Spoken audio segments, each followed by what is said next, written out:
And we are talking today to Ava Gedert. She is the author of A Day with Donuts. She's in grade 5 at Hamilton Parson Elementary. Ava, thank you for being with me today. Now tell us a little bit about your piece, A Day with Donuts. My piece is about a day that I went to the orchard down our road with my dad and my brother. We usually go there during the fall a lot because it's not that far and you don't have to drive and you can just ride your bike. So when you went to the orchard, were they making donuts there? Well, it depends on when you get there. Usually they make them in the morning. So if you get there earlier, you can have them fresh. If you get there a little bit later, they're not. Do you like a fresh donut? Or do you like? Yeah. I think they're that we bite into and it's sweet, and whatever kind of donut you get is very sweet, you know. And it kind of just dissolves in your mouth. Is it a nice memory for you when you think about going there? Do you like the drive there? Do you like just being there? Just, you know, what makes that memory so nice for you? I like riding my bike there mostly because it's like the wind blowing your hair back, and it's really just peaceful. It's real peaceful when you take that bike drive there. Yeah. So you found out that your piece was in Kaleidescope. How did that make you feel? It made me feel really happy and surprised. Because when I originally wrote it, it was not 250 words. It was a lot longer. So I had to cut it down like a few days before the end line. So when you found out about it, you were happy. How did your parents react to it? I actually found out at school, and we didn't get the letter till a few days later. But your parents are probably very excited with that. That's good. Now, one thing I've been asking all of our authors is that, you know, we want to encourage kids to read. And that's what Michigan Reading Association wants to do, and that's why they have the Kaleidoscope. What is your positive word to encourage kids to read? When you read, it's like living a second life, but without actually going anywhere. So you could just sit in your room and read for hours and hours and feel like you had just lived an entire another life. That's really something for you to say, and I'm so glad you're with me on the show today. Thank you.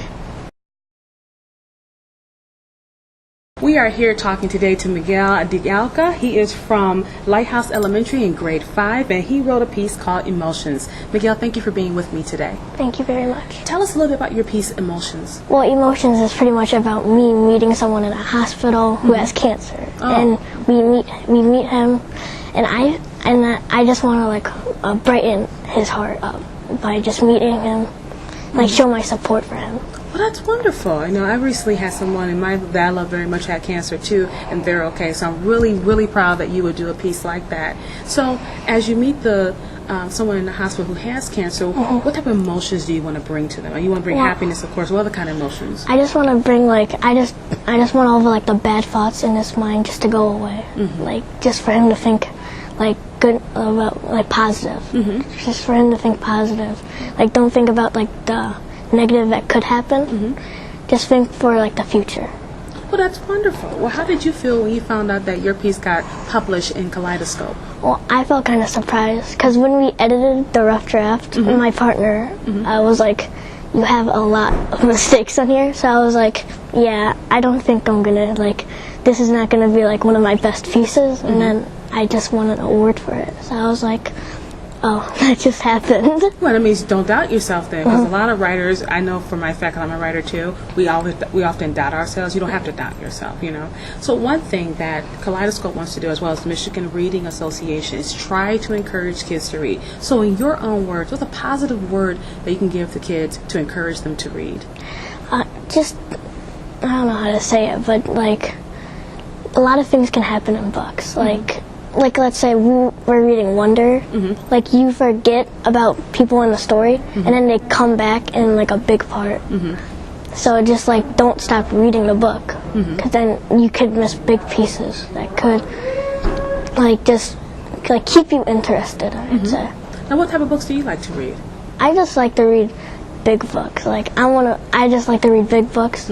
But I like taking my time though on it. I don't try and fit it in on 2 days. I just let's say I read 20 pages per day. That's what I just try to put it out. Well, that's good, Miguel. And Miguel, thank you so much for being with me on my show today. Thank you very much. We are talking today to Natalie Schlaud. She is the author of Frozen in the Snow, grade 5 at Terrell Elementary. Natalie, how you doing today? Good. Tell us a little bit about your piece. Well, my piece is about my brother going sledding. And, I made a sledding path the day before.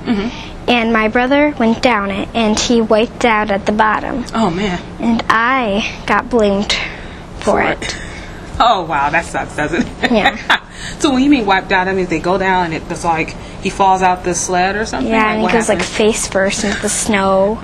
Snow flies up in the air all over him. Oh, yeah, but he was okay, right? Yeah. Okay, that's good. So you wrote about it, you got blamed for it. You say, you know what, I'm going to write about this. So what made you kind of want to write about it? Was it because you were trying to get through your feelings about it? Were you upset about it? Were you just releasing some stress? What was going on? Well, I guess I was just trying to release my feelings about it because, I was really mad about it at the time. I was like, it's not my fault. I love it. And so you found out that your piece got published in Kaleidescope. How did it make you feel? Well, it made me feel great. I was really happy, but I was shocked too because, I didn't expect my piece to win. Well, that's the nice part about it is that you don't expect it, and then something good happens from that. Here you got blamed for it, and then guess what? You got published into a big publication like Kaleidescope, which is great. So, I'm asking all our authors, what is it about reading that is so important, and what positive words would you give to kids to encourage them to read? Well, I love reading. So when I read, I feel like I'm part of the story.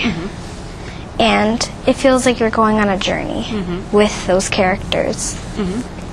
And that's what you like about reading. That's how you encourage others. You're going on another journey. You're going out of this world, So what kind of books do you like to read? Well, I like to read a lot of, I like to read informational books and fantasy. I like to read all kinds of books. Oh, just give you one. You pretty much read it, right? Yeah. Well, I want to thank you so much for being with me today.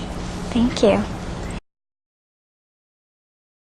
We are talking to Ava Sherman. She is the author of Jane's Adventure. She's in grade 5 at Duncan Elementary. How you doing today? Good. Now tell us a little bit about your piece.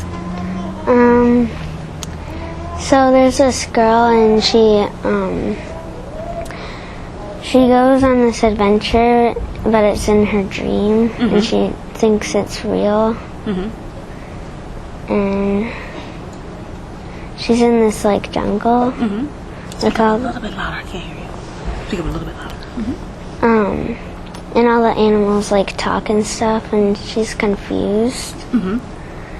And that's pretty much it was about her dream and having this dream adventure? Yeah. So when she's talking to the animals, is that something you've always wanted to do, talk to animals and see what they're talking about? Is that kind of where the idea came from? No. You just like that idea of having talking animals and stuff? Yeah. Okay. So do you like fantasy books and fantasy and stuff like that? Yeah.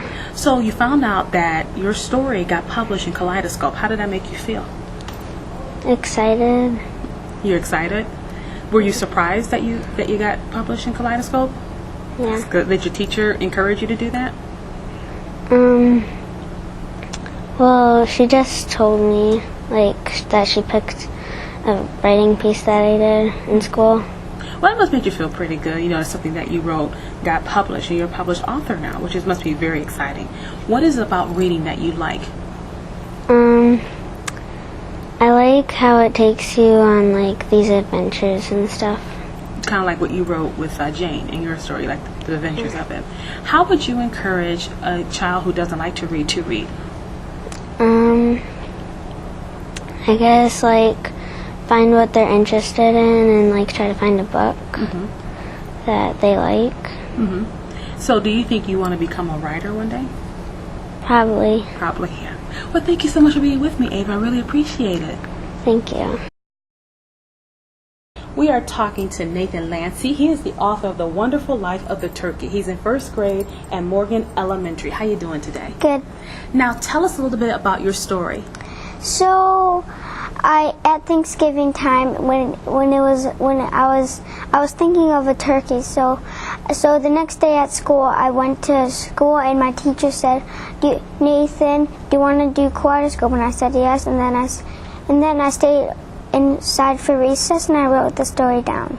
Do you like turkey? Yes. Okay. So is the turkey going somewhere? Is it doing something? What's the turkey doing in your story? So the mom bought the turkey, and then we bought this hat, and my mom didn't know it was magical. So we placed it on the turkey, and it came alive. Oh, the turkey comes alive when we put the hat on? Oh, that is so imaginative. So when you found out that your story about the turkey got published, how did that make you feel? Really excited. I came home, happy tears, and I told my dad. My dad was crying because we got to go to Grand Rapids. Oh, that's exciting. I'm so happy for you. Now, Thank you. if you want to help another kid learn how to read and enjoy reading, how would you say how to have fun with reading? Well, because it's really fun. You can use your imagination to make up a different story in the book. Each time? Mm-hmm. That's good. Well, Nathan, thank you for being with me today. You're welcome. We are talking to Emma Reich. She is the author of Dyslexia Makes Me Dizzy. She's in grade 6 at Pierce Middle School. How you doing? I'm good. Now tell us about your piece. Well, my piece is about dyslexia and how it kind of reflects on your writing. Like sometimes when you read like pieces, it makes you dizzy, so I put that in there. So it's like do the words kind of move around on you? Sometimes it does. Yeah. So are you saying that you have dyslexia? Yes, I do. And you still enjoy reading even though I you do, have it? yep. Now what barriers did you overcome because of that? Well, I had to overcome like reading a little bit slower than people and like not reading out loud as much because Okay. So when you found out that your piece got selected to be published in Kaleidescope, how did that make you feel? it made me feel really good because I overcome something that I always wanted to do. I always wanted to become published.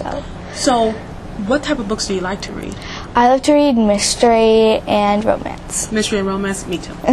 We're two sisters. I love those kind of books too. So a lot of kids may have something like you have dyslexia, and you want to encourage them to continue to read. What words would you use? I would say find books that you like. Because if you don't find books that you like, then you're not going to be encouraged to read. Now, when you begin your journey to become a writer, do you think you'll also start writing mystery and romances too? You think that's what's going to do? I think so. That sounds good. Well, thank you for being with me today. Thank you for having me. We're talking today to Lillian Natushko. She is the author of my first Rollercoaster. She's in grade 5 at Naldred Elementary. How you doing today? Good, how are you? I'm good, thank you. Tell us about your piece in Kaleidescope. Well, my piece is about my first roller coaster and overcoming the fear of getting on and getting through the lines. I have been on a roller coaster in a long time because of that too. So when you went on the roller coaster, did they have to kind of like, come on, you can do it, you can do it? Yeah. And did you go up the one on the roller coaster, go up real slow, and then go swoosh? How did that make you feel? Did your stomach kind of like? Yeah. So you were like, did your hair fly back and all that kind of stuff, right? So you got over that fear of your roller coaster. What did you feel about it after the ride? After the ride, I was actually really happy that I went on the roller coaster because it was a lot of fun. It was. How do you encourage someone to get over their fears? I would just say don't let fear overcome something that you really want to do. That's good advice. That's really good advice. So you found out that your piece was published in Kaleidescope. How'd you feel about that? I was really excited. I actually didn't know that Kaleidescope was a thing until they were like, oh, you got invited to this. I'm like, okay. If you want to take me, right? So one thing that Michigan Reading Association and Kaleidescope want to do is encourage kids to read. So what positive words could you use to encourage a kid to read? I would just say, reading can help your learning. It can help you when you're older, if you get like a job as a secretary or something like that. Reading helps with that. And what kind of books do you like to read? I like to read like books about people that have like diaries kind of thing. And like drama kind of books. Nothing wrong with that. Well, thank you so much for being with me today. You're welcome.